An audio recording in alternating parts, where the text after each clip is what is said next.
Well, good. Well, these next 2 weeks, I'm going to do a couple, like a little mini two-part series on Christian culture. And this week, we're going to look at the normal Jewish life, really focusing on God's people in the Old Testament. And then next week, look at the normal Christian life, that being God's people in the New Covenant period, which of course includes now. And so, as we get started, what we want to do here is look at the relationship of God to his creation and what he wants of his people in developing culture. All right. Well, I have a number of illustrations here, but let me just start. The way that God relates to his creation is through covenant. And certainly this was one of the key conceptions of a Jewish worldview, that their view of God, that God is one, the idea of monotheism, God is one, and the way that God relates to his people is through covenant. And covenant is a relationship.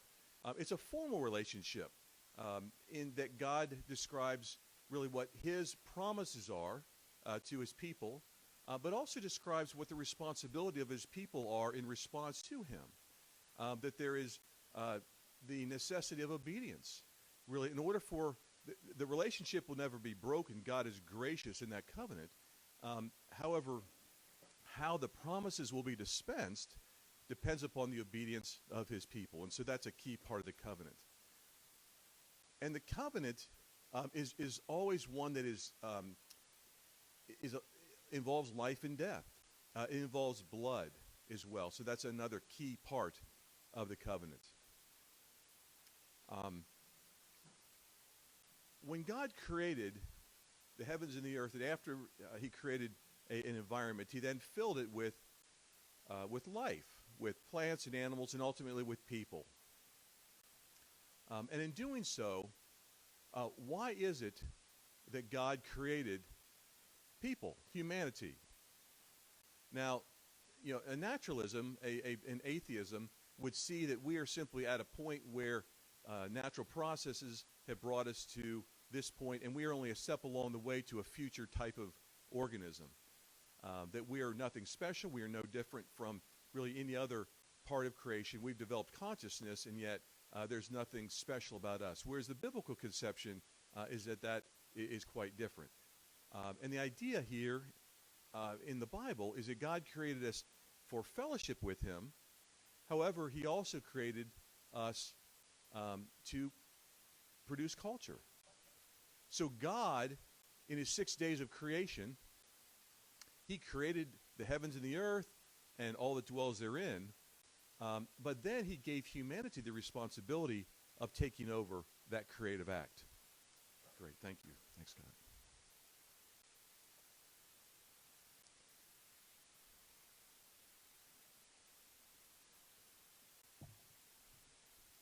Okay.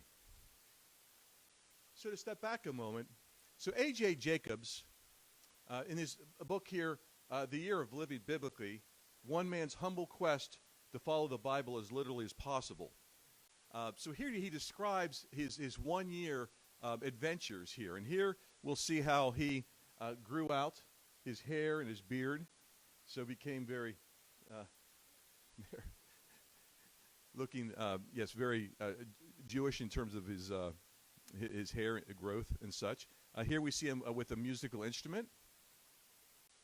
And here he's got a lamb there, a sheep perhaps, and a hook. So anyway, he tried to follow all approximately 700 Old Testament laws. It says at one point he even tried to stone an adulterer. He also he basically did everything there that and do it. So he described his year of doing this. And of course, I think he was serious there, but also can have some fun of that and trying to see how that would play out in a modern culture. Trying to take an ancient culture where much of this would be natural, and trying to implement it today, of course, would be very difficult. And yet, the principles, of course, should transcend culture, the moral principles, and we'll talk about a moment about that. But the idea here is culture. And culture, of course, has to do with all of the aspects of life, every aspect of life. Attitudes and beliefs, behaviors, food, technology, economics, all these areas are part of culture. And so what is normal Jewish culture? And so as I began to describe there, looking at these various areas, God here, his creation of humanity, and as I said, for both fellowship and also for taking over the creative process and developing culture. And yet, humanity chose to break fellowship with God, that there was a point at which humanity chose to turn against God. And the result was that there was a broken fellowship. Now, what's particularly amazing here is that what the Bible describes is that although humanity chose to side with the dark power of a fallen angel, namely Satan, that rather than maintaining that situation in rebellion against God, God actually brought them over to himself back in relationship. That is grace. That God reestablishes a relationship with the people. And after this, before this, there were basically two social groups. There was family, and there was the possibility of society. But after this, we now have a choice to be made, where people can either be in fellowship with God as God's people, or people can be in rebellion against God. That was a situation that didn't exist, of course, prior to the fall. And so now we have this battle between two kingdoms, the kingdom of light under God and the kingdom of darkness under Satan. And so this battle rages. And so one is either in the kingdom of light or the kingdom of darkness. And in the Bible, of course, the Bible tells us that we should not be worldly. And of course, it would be a mistake to somehow say that that means we should not love the world that God has made. The world of material creation is a good thing. And Genesis tells that as well. And it's a Gnostic idea to somehow think that the spirit is good and the body and matter is bad. And the idea is ultimately to die and get away from this material creation and simply be a spirit that floats around in heaven. That is not at all the biblical conception. That's a Gnostic idea. The idea, of course, is this is good, and that matter, energy, space, and time that God's created will also exist eternally along with our souls, and that we will have resurrected bodies. But what does it mean to avoid worldliness? Well, David Wells describes worldliness. He says, worldliness is whatever makes sin seem normal and righteousness seem strange. Worldliness is whatever makes sin seem normal and righteousness seem strange. And so that, I think, defines really the distinction between these two worldviews here. Seeking God's goodness and righteousness versus worldliness, where righteousness seems strange.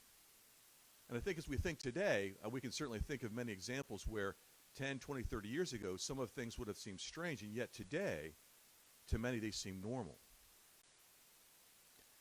And so God establishes covenant. And a summary of the covenant is, I will be your God, and you will be my people. That relationship.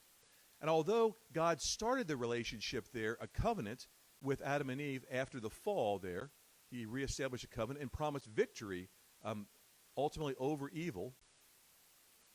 In fact, the idea here really is that God has built within the universe an operating system called wisdom. And evil is against that operating system. So the reason evil doesn't work is because it goes against the operating system. And so ultimately good will prevail, and that's what God promises, that over time, goodness and restoration will occur.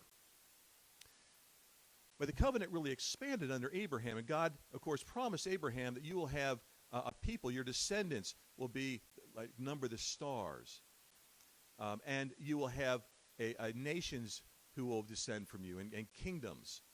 And of course, part of this also was that there would be this land of Canaan, that they would inherit. But of course, it would be a mistake to say that was the ultimate goal. The goal, of course, was that the promised land would be initial tithe, as it were, but ultimately the whole idea was the restoration of the world.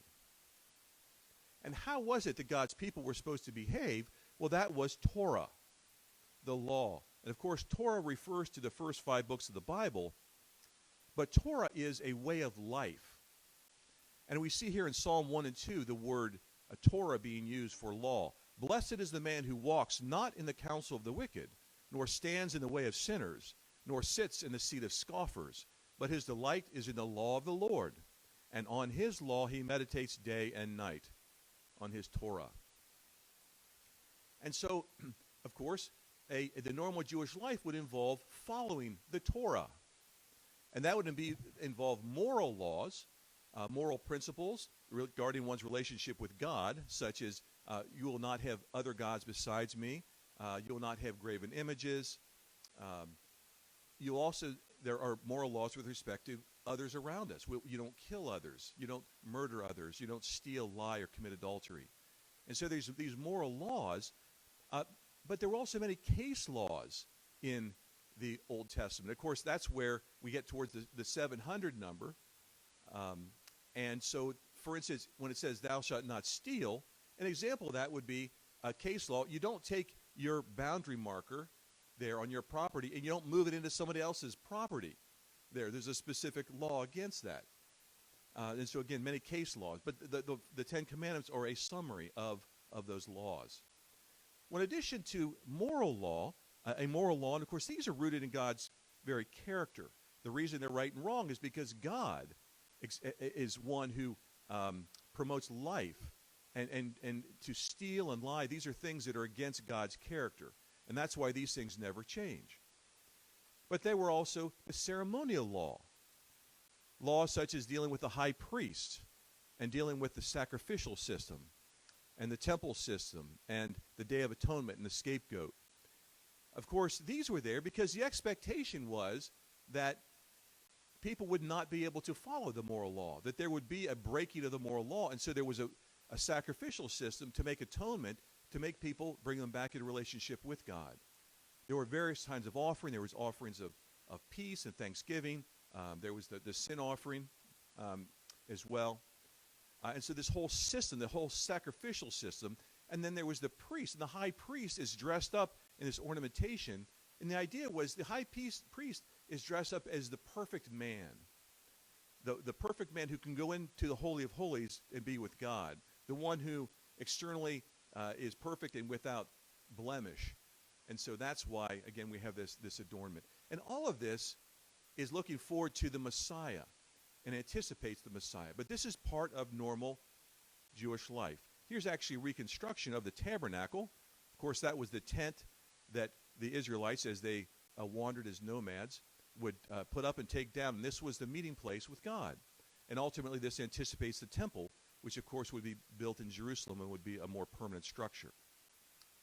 Well, in addition, there was ceremonial law that said, look, as you all, and remember, the people receiving the words of Moses, these are a nomadic Israel as they are wandering in the wilderness, as they're coming from Exodus, from Egypt, in the Exodus, and going towards Canaan, the promised land. And there is a emphasis over and over again, as you were to be like God's people, you are not to be like the Egyptians from where you came or like the Canaanites to where you're going. You're not to be like the Gentiles. And so there were these laws built into daily social life that would be a reminder not to be like the Gentiles. Those would include ceremonial laws related to food, that there are clean foods and there are unclean foods. You're not to eat the unclean foods, but the clean foods. And why? Because these are the clean foods we associate with God's people, the unclean foods we associate with being like a Gentile. That's the primary distinction there.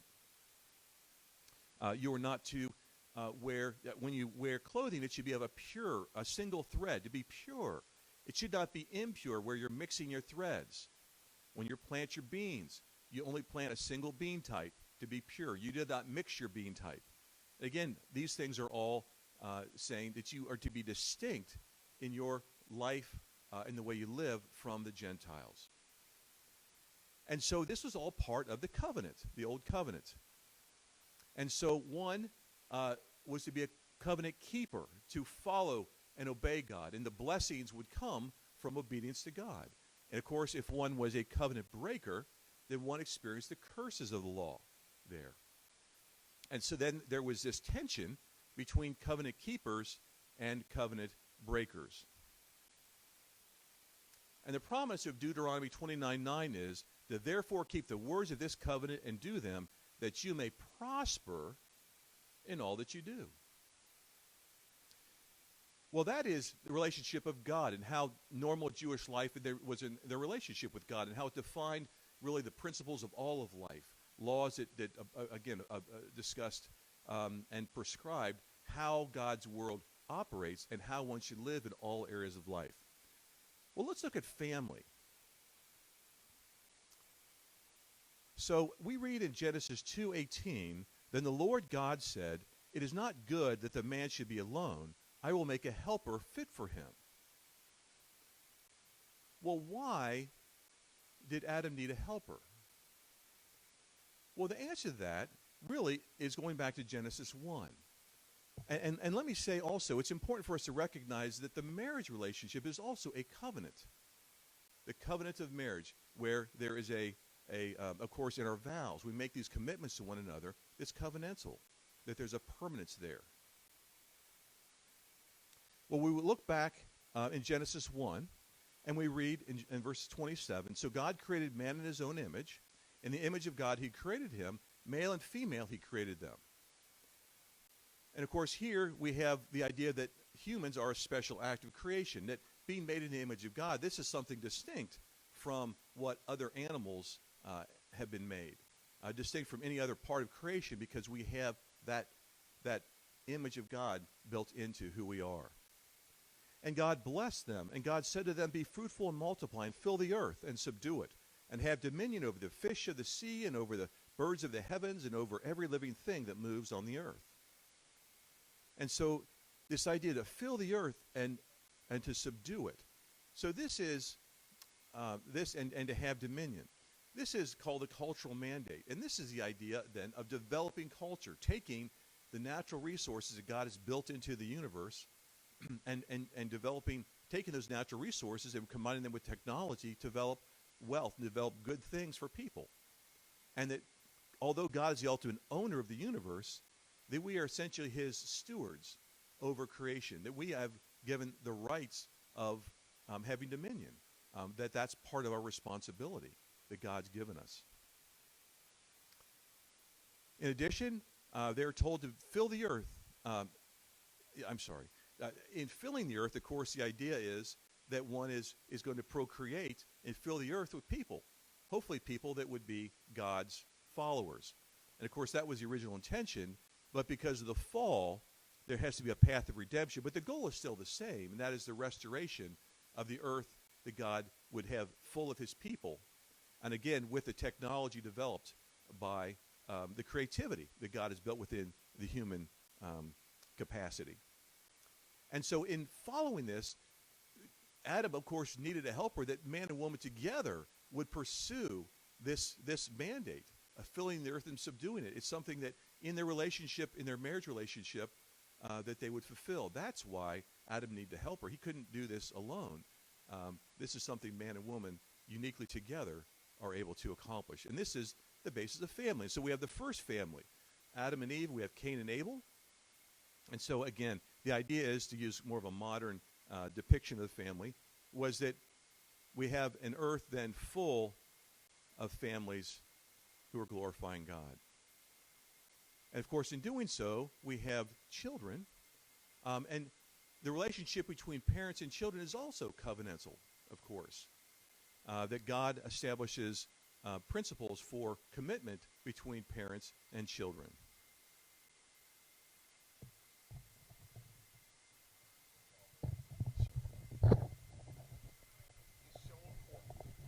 That it is one of the only commandments in the entire. It reads, honor your father and your mother. This commandment is so important that it is one of the only commandments in the entire Bible that gives a reason for observing it, that your days may be long in the land that the Lord your God is giving you. Many people read that part of the fifth commandment as a reward. But while it may be regarded as a reward, the fact remains that it is a reason. If you build a society in which children honor their parents, your society will long survive. And the corollary is, a society in which children do not honor their parents is doomed to self-destruction. In our time, this connection between honoring parents and maintaining civilization is not widely recognized. On the contrary, many of the best educated parents do not believe that their children need to show them honor, since honoring implies an authority figure, and that is a status many modern parents reject. In addition, many parents seek to be loved, not honored, by their children. Yet neither the Ten Commandments nor the Bible elsewhere commands us to love our parents. This is particularly striking, given that the Bible commands us to love our neighbor, to love God, and to love the stranger. The Bible understands that there will always be individuals who, for whatever reason, do not love a parent. Therefore, it does not demand what may be psychologically or emotionally impossible, but it does demand that we show honor to our parents. And it makes this demand only with regard to parents. There is no one else who the Bible commands us to honor. So then, why is honoring parents so important? Why does the Ten Commandments believe that society could not survive if this commandment were widely violated? One reason is that we as children need it. Parents may want to be honored, and they should want to be, but children need to honor parents. A father and a mother who are not honored are essentially adult peers of their children. They are not parents. No generation knows better than ours the terrible consequences of growing up without a father. Fatherless boys are far more likely to grow up and commit violent crime, mistreat women, and act out against society in every other way. Girls who do not have a father to honor, and hopefully to love as well, are more likely to seek the wrong men and to be promiscuous at an early age. Second, honoring parents is how nearly all of us come to recognize that there is a moral authority above us to whom we are morally accountable. And without this, we cannot create or maintain a moral society.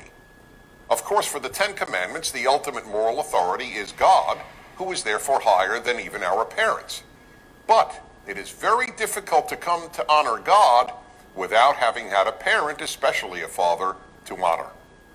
Sigmund Freud, the father of psychiatry and an atheist, theorized that one's attitude towards one's father largely shaped one's attitude toward God. There's one more reason why honoring parents is fundamental to a good society. Honoring parents is the best antidote to totalitarianism. One of the first things totalitarian movements seek to do is to break the child-parent bond. A child's allegiance is shifted from parents to the state. Even in democratic societies, the larger the state becomes, the more it usurps the parental role. Finally, there are many ways to honor parents. The general rule is this: they get special treatment. Parents are unique, so they must be treated in a unique way. You don't talk to them in quite the same way you do anyone else. For example, you might use expletives when speaking to a friend, but you don't with a parent. You don't call them by their first name.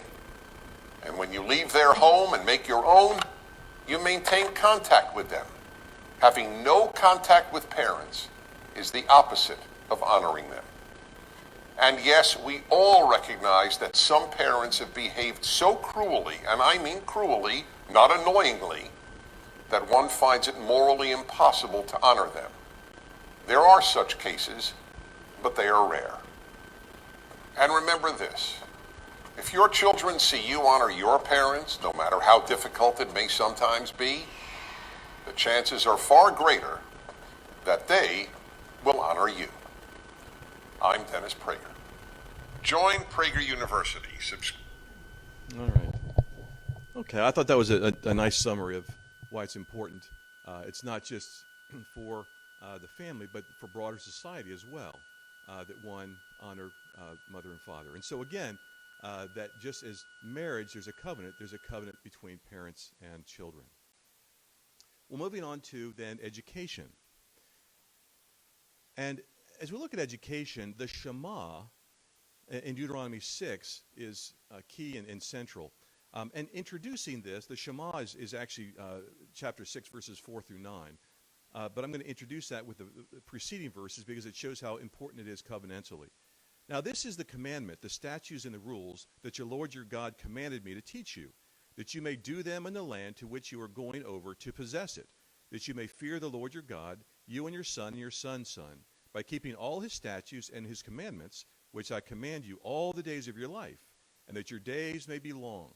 Hear therefore, O Israel, and be careful to do them, that it may go well with you, and that you may multiply greatly, as the Lord, the God of your fathers, has promised you, in a land flowing with milk and honey. And then here is the Shema, meaning hear. Hear, O Israel, the Lord your God, the Lord is one. You shall love the Lord your God with all your heart, and with all your soul, and with all your might. And these words that I command you today shall be on your heart. You shall teach them diligently to your children.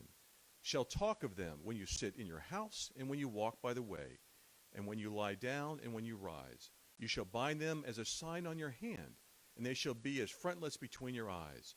You shall write them on the doorposts of your house and on your gates. And so, of course, here is the importance of the covenants and obedience to God, but also teaching our children to obey God in the ways of righteousness. Now, of course, it used to be that in many Jewish homes, this Shema would be placed on the doorpost. And there were times when people literally would take pieces of scripture in like a phylactery and put it on the forehead or wrap these around the arms. Now, clearly this is not understanding the imagery here. The idea is to think on these things and act, that God's commandments should affect our thoughts and how we act. It's not that we should actually literally wear these things.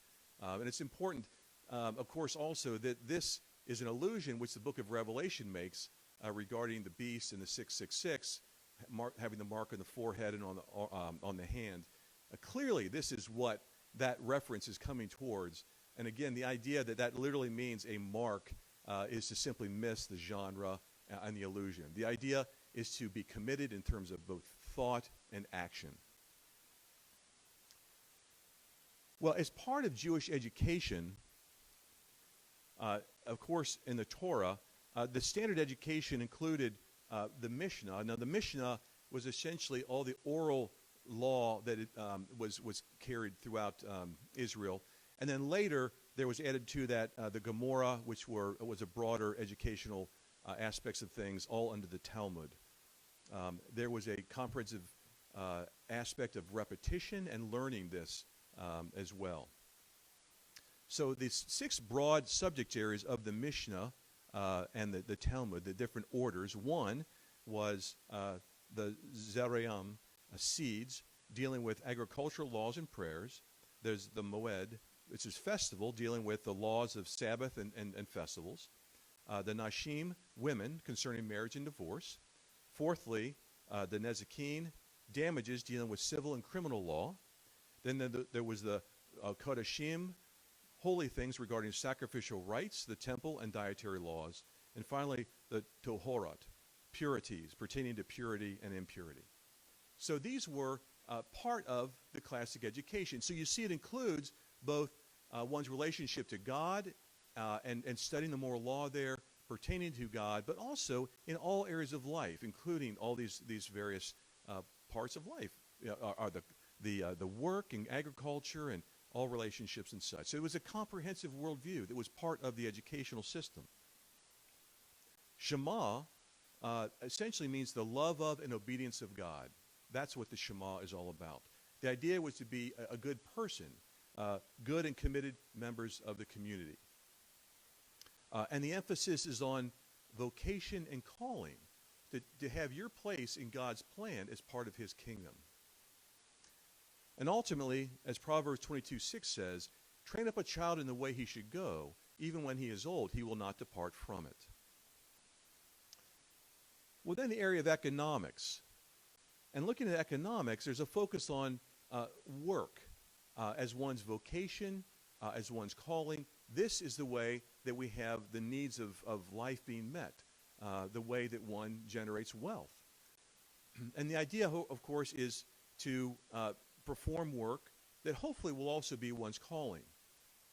Now, a calling, the job is what one does, again, to generate income and to get food and wealth.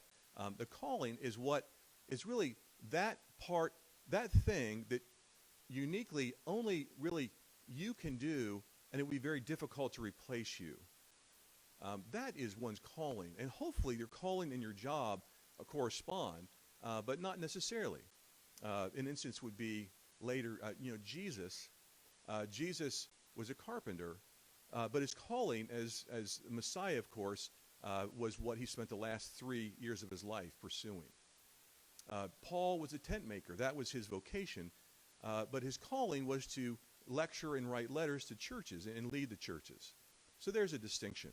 But these are part of what we should be looking at in our economy, the way the economy works.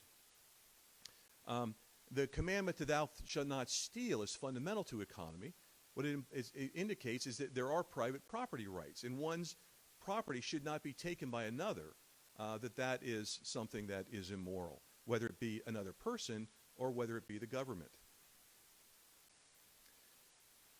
And so we see here Adam farming.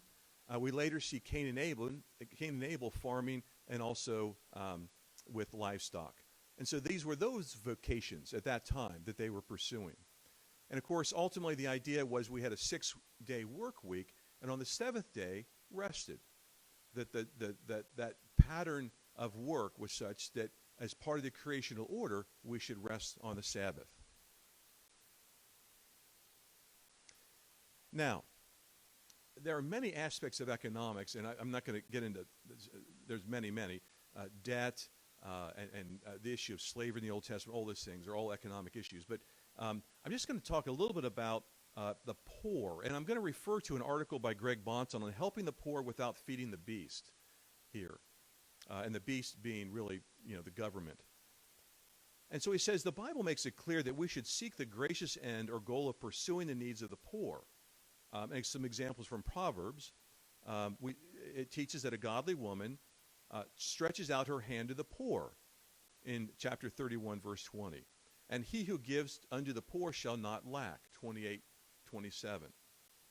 He who has a bountiful eye shall be blessed, for he gives his bread to the poor, 22:9. Whoever stops his ears to the cry of the poor, he also shall cry himself, but not be heard, 21:13.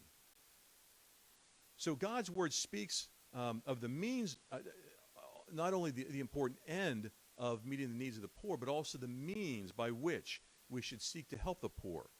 Of course, ends don't justify the means. It would be immoral to rob a bank to get money and give it to the poor. It would also be immoral to simply to max out one's credit cards as well.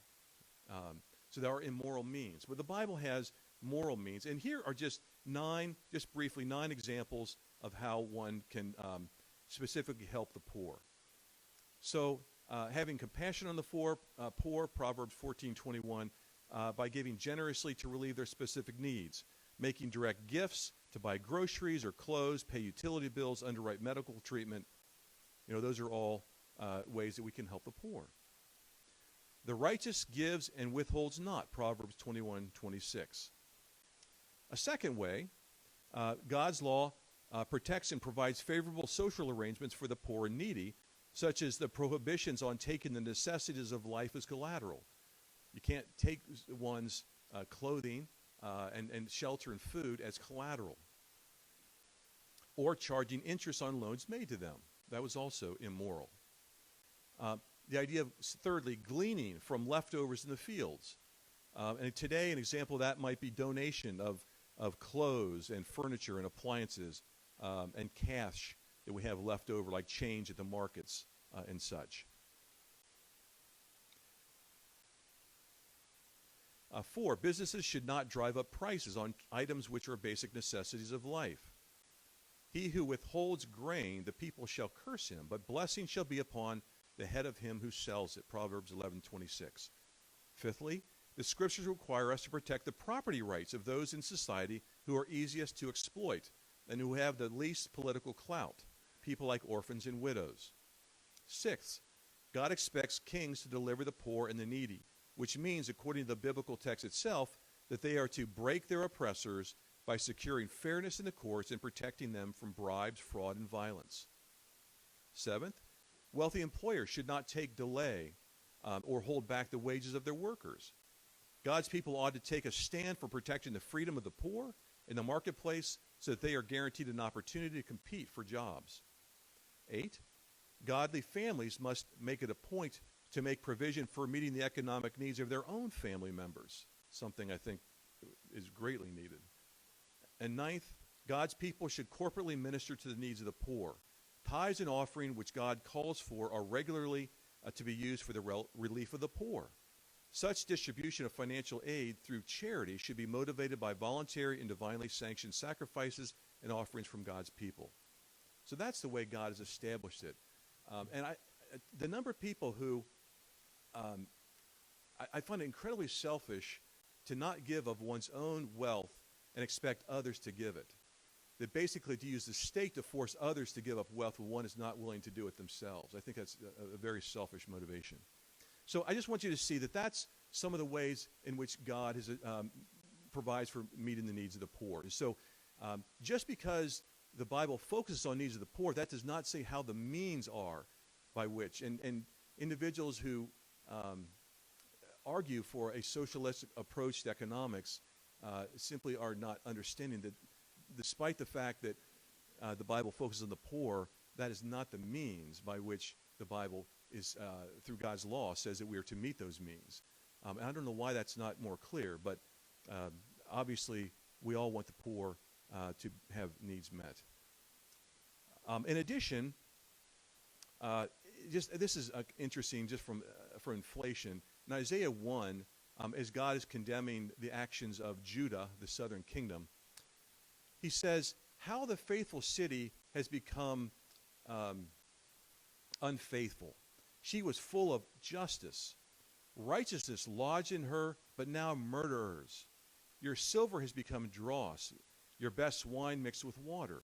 Your princes are rebels and companions of thieves. Everyone loves a bribe and runs after gifts. They do not bring justice to the fatherless, and the widow's cause does not come to them. So here it's just interesting. Your silver has become dross. Well, that's, of course, you take silver and you put impurities in it to make the silver last. And that's inflation. You're basically taking what was valuable and you're diluting it and to make more of it, and that's inflation, and that was immoral. Because honest money should be tied to value. The idea is it shouldn't, today, this unit of money has this value, and tomorrow it has less value because someone just made a bunch more of it. So that's immoral. And this was a wicked practice of Judah. Not only that your silver has become dross, but your best wine is mixed with water. So not only the money, but the product, the commodity, is also being diluted. That was immoral as well. All right. Then technology. So here we saw that with agriculture and with the shepherding and such in the first family, we later see here that we've got technology with Jabal, Jubal, and Tubal-Cain. We have tent making, we have music, and we have metallurgy here in producing with iron and bronze. And so these are how technology was developing. And so God expects, as I said before, the idea that we take on the abilities to take technology and develop the wealth around us, in the potential that is part of creation. And that's part of what God's plan is, that technology provides a benefit. And in Jewish thought, there's this interesting idea of healing the world here, that the tikkun ulam means to do something with the world that will not only fix any damage, but also improve upon it, preparing it to enter the ultimate state for which it was created. And I think that's a great way to look at what God is trying to do, restoring creation, and technology is part of that. Looking at society, so in that Abrahamic covenant, in Genesis 22:18, we read, "In your offspring shall all the nations of the earth be blessed." So the idea is with God's people, we're not simply to be blessed and receive God's blessings, but those blessings should be passed on, and they were to be a blessing to other nations. We read in Isaiah 2, "It shall come to pass in the latter days that the mountain of the house of the Lord shall be established as the highest of the mountains, and shall be lifted up above the hills, and all the nations shall flow to it." So that people would be attracted by God's culture and see the goodness that this produces. That is, in society, what God has intended, that we have an influence in a positive way socially as well.